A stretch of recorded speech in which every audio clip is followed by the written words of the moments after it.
नमस्कार दोस्तों, स्वागत है आपका डिफेंस गैलरी में। तो दोस्तों आज हम इस वीडियो में राफेल को रशिया के Su-35 फाइटर जेट से कंपेयर करेंगे और ये कंपैरिजन इसलिए है क्योंकि राफेल को इंडिया यूज करता है और Su-35 को चाइना यूज करता है। और कुछ दिनों पहले यूरेशिया टाइम्स में छपी हुई एक न्यूज के अकॉर्डिंग एक रशियन डिफेंस एक्सपर्ट ने कहा था कि राफेल चाइनीज फाइटर जेट्स के सामने काफी एक तरीके का इंफीरियर फाइटर जेट है। तो मैं जरा इन डिफेंस एक्सपर्ट को बताना चाहता हूं कि ये जो हवाई स्टेटमेंट कुछ पॉइंट को लेके बोल देते हैं, ये स्टेटमेंट इनके गलत होते हैं और इनको पता होता है, लेकिन ये कुछ चीजों को टेक्निकल पॉइंट को लेके जनता के सामने रख देते हैं और उससे एक आम जनता ये समझने लगती है कि ये एक इंफीरियर फाइटर जेट है, जबकि ये एक हवाई बातें कर रहे हैं। इन्होंने 3 पॉइंट्स को लेके बोला था कि राफेल इंफीरियर जेट है। तो पहले हम इन तीनों पॉइंट की बात कर लेते हैं, फिर हम इसके कंपैरिजन पे आएंगे कि ये एक्चुअल में Su-35 के सामने कैसा है। तो इन्होंने दोस्तों पहला पॉइंट उठाया था राफेल की प्राइसिंग को लेके। तो राफेल की प्राइसिंग दोस्तों 1646 करोड़ रुपए पर फाइटर जेट की पड़ी है और इन्होंने कहा कि इतने में 3 J-20 आ सकता है, यानी कि भारत अगर एक राफेल से सामना कर रहा है तो चाइना उतने ही पैसे में 3 J-20 को आपके सामने लाके खड़ा कर सकता है। तो भाई बात तो सही है, लेकिन J-20 लड़ेगा कैसे? बिना किसी वेपन के लड़ेगा या बिना किसी पायलट के या उनकी ट्रेनिंग के या मेंटेनेंस के लड़ेगा? राफेल की ये जो कॉस्ट है दोस्तों, ये सिर्फ राफेल की कॉस्ट नहीं है, राफेल में लगे हुए पूरे के पूरे वेपन पैकेज इसमें इंक्लूड है और एक एक मिसाइल की कीमत 5 करोड़, 8 करोड़, 10 करोड़ की होती है। तो ये सारे कॉस्ट भी इसमें जुड़े हुए हैं। साथ ही साथ जो हमारी ट्रेनिंग हुई है, जो हमने मेंटेनेंस स्टाफ को ट्रेनिंग दी है, जो अपनी हमने फैसिलिटी बनाई है राफेल को ऑपरेट करने के लिए, उन सब की भी कॉस्ट इसमें जुड़ी हुई है। अगर वो सारी कॉस्ट आप इसमें से हटा देते हो तो राफेल की कॉस्ट एक सिग्निफिकेंट अमाउंट के साथ कम हो जाती है। जबकि इस आर्टिकल में इस बारे में कोई बात नहीं किया गया है कि J-20 जो 3 आने की उन्होंने बात की है वो विदाउट एनी वेपन और बिना किसी चीज के है, वो एक नॉर्मल फाइटर जेट की तरह आएगा। तो यहां पे मैं इनके इस स्टेटमेंट को काटता हूं कि राफेल को इन्होंने महंगा बता दिया है J-20 के सामने। अब बात कर लेते हैं, इन्होंने 2 चीजों को लेकर कंपैरिजन किया था चाइना के 2 फाइटर जेट से। जो चाइना का कॉपी है J-16 जो कि कॉपी है Su-30 का, और दूसरा जो चाइना यूज करता है रशिया का जेट Su-35, उससे कंपेयर करते हुए इन्होंने कहा था कि राफेल की स्पीड भी बहुत कम है और इसकी सर्विस सीलिंग भी बहुत कम है इन दोनों फाइटर जेट्स की तुलना में। तो मैं इन डिफेंस एक्सपर्ट से यह भी पूछना चाहता हूं कि इस तरह देखा जाए तो जो अमेरिका का F-16 है उसकी मैक्सिमम स्पीड तो 1.6 मैक की है, जो कि लगभग सारे फाइटर जेट से कम है। तो क्या आप कह दोगे कि वो एक कूड़ा फाइटर जेट है? तो ये आपकी बहुत बड़ी बेवकूफी होगी। साथ ही साथ उसकी भी सर्विस सीलिंग कम है J-20 से, तो आप ये कह दोगे कि J-20 बहुत अच्छा फाइटर जेट है? तो दोस्तों ऐसा बिल्कुल भी नहीं होने वाला है, क्योंकि फाइटर जेट में सिर्फ अगर स्पीड ही मायने रखती तो फिर रशिया ने अपने जो सबसे अच्छे फाइटर जेट्स बना के रखे थे जिसकी स्पीड मैक 2.5 से मैक 3 तक की थी, उनका उन्होंने क्यों बंद कर दिया प्रोडक्शन? उन्हें आज भी वो फाइटर जेट्स यूज करने चाहिए थे। तो खैर ये तो बात हो गई एक आर्गुमेंट की, लेकिन मैं आपको अब बात कर लेता हूं टेक्निकल एस्पेक्ट्स में कि कैसे राफेल बेटर है या फिर राफेल Su-35 के सामने कहां स्टैंड करता है। ये मैं भी अपना एक व्यू बताना चाहता हूं। तो यहां पे दोस्तों राफेल की थोड़ी सी कंपैरिजन करनी पड़ेगी Su-35 के साथ। तो यहां पे दोस्तों सबसे पहले मैं बता दूं कि दोनों फाइटर जेट अलग कैटेगरी के फाइटर जेट है। राफेल एक मीडियम वेट कैटेगरी का फाइटर जेट है, जबकि Su-35 एक हैवी वेट कैटेगरी का फाइटर जेट है। तो वैसे तो Su-35 को इंडिया के Su-30 MKI से कंपेयर करना चाहिए, लेकिन क्योंकि इन्होंने ये बात कही है तो इसलिए मैं इसको राफेल से ही कंपेयर करके आपको बताता हूं। तो मैक्सिमम स्पीड में अनडाउटेडली Su-35 ज्यादा है। Su-35 की मैक्सिमम स्पीड मैक 2.5 की है, जबकि राफेल की 1.8 मैक की है। बात कर ले तो आप रेंज की, जो कि फेरी रेंज है यानी कि ड्रॉप टैंक के साथ, तो Su-35 जा सकता है 4500 किलोमीटर दूर तक, जबकि राफेल 3700 किलोमीटर दूर तक ही जा सकता है। तो यहाँ पे राफेल की दूरी कम है रेंज के हिसाब से। लेकिन वहीं आप कॉम्बैट रेंज देखते हो तो कॉम्बैट रेंज जो है, जो मेन हमारा काम होता है, फाइटर जेट का काम होता है कॉम्बैट करना, ना कि सिर्फ पेट्रोलिंग करना। तो यहां पे कॉम्बैट रेंज में दोस्तों Su-35 का कॉम्बैट रेंज 1600 किलोमीटर का है, जबकि राफेल के पास यहां एडवांटेज है, राफेल का कॉम्बैट रेंज यहां पे 1850 किलोमीटर का हो जाता है।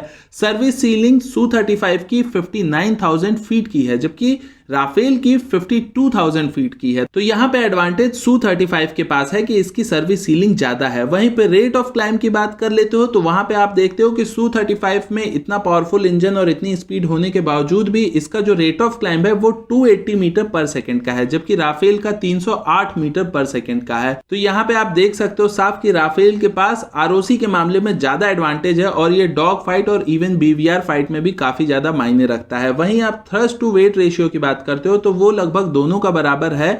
अगर दोनों में ही फुल इंटरनल फ्यूल हो तो इनका थ्रस्ट टू वेट रेशियो 0.92 का होता है और ये दोनों ही फाइटर जेट का बराबर है। वहीं आप अगर वेपन्स की बात कर लेते हो तो हार्ड पॉइंट में Su-35 में लगे हुए हैं 12 हार्ड पॉइंट, जबकि राफेल में लगे हुए हैं 14 हार्ड पॉइंट, यानी कि राफेल ज्यादा मिसाइल्स को कैरी कर सकता है। कितना ज्यादा, तो आप ये समझो कि Su-35 ले जा सकता है 8000 किलोग्राम तक का पेलोड, जबकि राफेल लेके जा सकता है 9500 किलोग्राम तक का पेलोड। तो यहाँ पे मिसाइल्स के मामले में आप एक क्लियर डिफरेंस और एडवांटेज देख सकते हो राफेल के पास। अब बात कर लेते हैं किस तरह की मिसाइल्स लगी होंगी दोनों में। तो दोस्तों जो Su-35 है उसमें सबसे अच्छी एयर टू एयर मिसाइल लगती है R-77। ये 3 तरह के वेरिएंट में आती है। पहली है 80 किलोमीटर के वेरिएंट में, दूसरी है 110 किलोमीटर और तीसरी है 195 किलोमीटर, जिसमें कि चाइना जो है दोस्तों वो 110 किलोमीटर वाले वेरिएंट को यूज करता है। वहीं पे आप अगर राफेल की बात कर लेते हो तो राफेल में दोस्तों लगा हुआ है मीटियोर। इसकी रेंज 160 किलोमीटर ही है और इसका कोई और वेरिएंट नहीं है, तो इंडिया भी इसी वेरिएंट को यूज करता है। वहीं पे एयर टू ग्राउंड में बात कर लेते हो तो राफेल में लगा हुआ है स्कैल्प और इसकी रेंज है मैक्सिमम 300 किलोमीटर तक की। वहीं पे Su-35 में लगा हुआ है 3M14AE और इसके भी 2 वेरिएंट है। इसमें 220 किलोमीटर से 300 किलोमीटर तक के वेरिएंट 2 अलग अलग वेरिएंट में आते हैं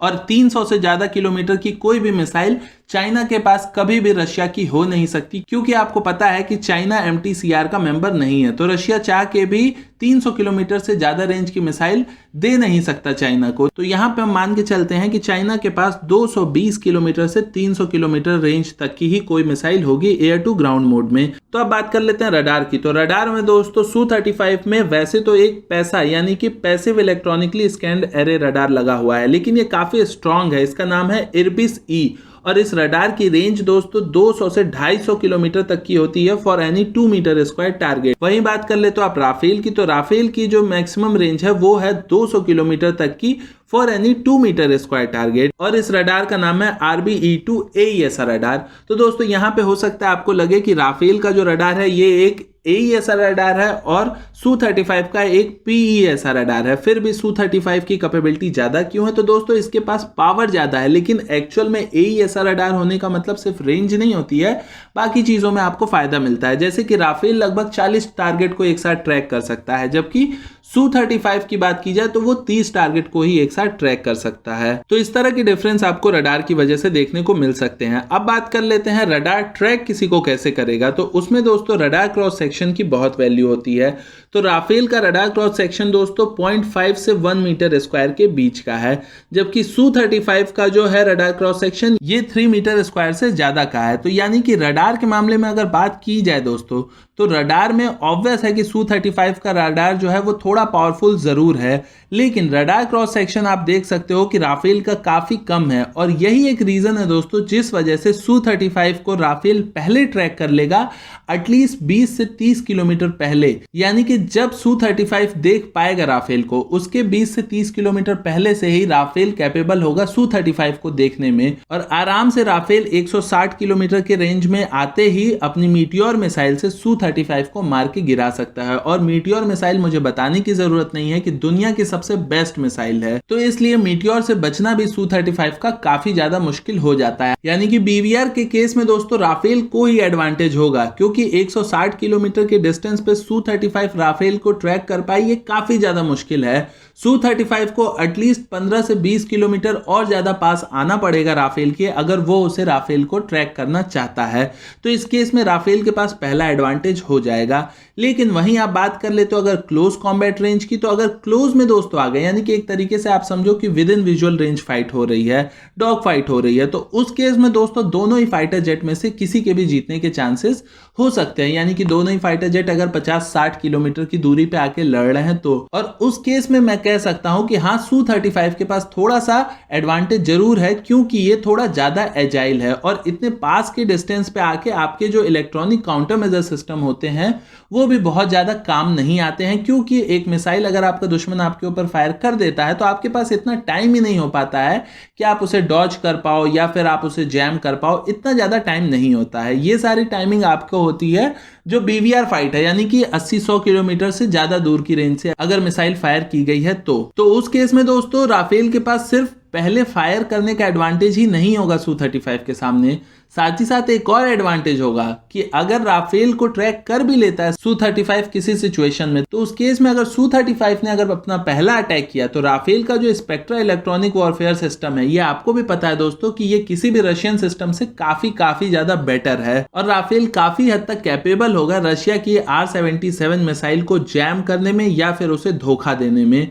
तो इस तरीके से आप देख सकते हो दोस्तों कि राफेल को ये कह देना कि ये Su-35 के सामने स्टैंड ही नहीं करता है, तो ये कहीं से भी फिजिबल नहीं है, क्योंकि Su-35 एक तो अलग कैटेगरी का फाइटर जेट है और साथ ही साथ बहुत सारी ऐसी कैपेबिलिटीज हैं जिसमें कि राफेल Su-35 को बीट करता है। हाँ, बहुत सारी ऐसी भी कैपेबिलिटीज हैं जिसमें Su-35 बीट करता है, लेकिन आप ये नहीं कह सकते कि Su-35 के सामने राफेल कुछ है ही नहीं। और अगर हायर एल्टीट्यूड की बात की जाए, सर्विस सीलिंग या आपके स्पीड की, तो ये आपको हमेशा काम नहीं आती है दोस्तों। राफेल को क्या जरूरत है कि वो राफेल का पायलट बेवकूफ नहीं होगा जो 55,000 फीट की सर्विस सीलिंग पे जाके Su-35 से लड़ाई करेगा, जबकि उसकी एक्चुअल सर्विस सीलिंग उसके पायलट को पता है कि 50,000 से 52,000 फीट तक की है। तो राफेल को अगर लड़ाई करनी होगी तो वो इसी रेंज तक लड़ाई करेगा, और अगर इससे ऊपर जाना होगा तो फिर इंडिया बेवकूफ नहीं है कि वो राफेल के साथ इस सर्विस सीलिंग पे जाके लड़ाई करेगा Su-35 से। उसके लिए फिर हमारा Su-30 MKI आएगा जो कि एयर सुपीरियरिटी का काम करता है, और उसकी बात की जाए अगर सर्विस सीलिंग की, तो वो तो Su-35 से भी ज्यादा है। Su-35 की सर्विस सीलिंग है 59,000 फीट की, जबकि Su-30 MKI जो कि इंडिया यूज करता है उसकी 65,000 फीट तक की सर्विस सीलिंग है। तो फिर आप ये कह दोगे क्या कि अगर Su-30 MKI के सामने बेकार है Su-35, क्योंकि Su-30 MKI की सर्विस सीलिंग ज्यादा है? तो ऐसा बिल्कुल भी नहीं है। तो मैं ओवरऑल यही कहना चाहता हूं दोस्तों आप लोगों से कि इस तरह के आर्टिकल भ्रमित करने वाले होते हैं, तो इन पे आप विश्वास ना करें। और अगर आपको राफेल की काबिलियत जाननी है दोस्तों सच में, तो मैंने एक वीडियो बनाई है अपने दूसरे चैनल ग्लोबल डिफेंस गैलरी पे। उस पर आप देख सकते हो कि राफेल ने जो रिसेंटली अटैक किया था लीबिया में, वो किस तरीके से किया, कैसे उसने अमेरिकन एयर डिफेंस सिस्टम तक को पूरी तरीके से धोखा दे दिया था। तो उसकी लिंक दोस्तों आई बटन पे और डिस्क्रिप्शन में आपको मिल जाएगी। अभी के लिए इतना ही। मैं मनीष मिलता हूं आपसे किसी अगले वीडियो में, तब तक के लिए नमस्कार, जय हिंद।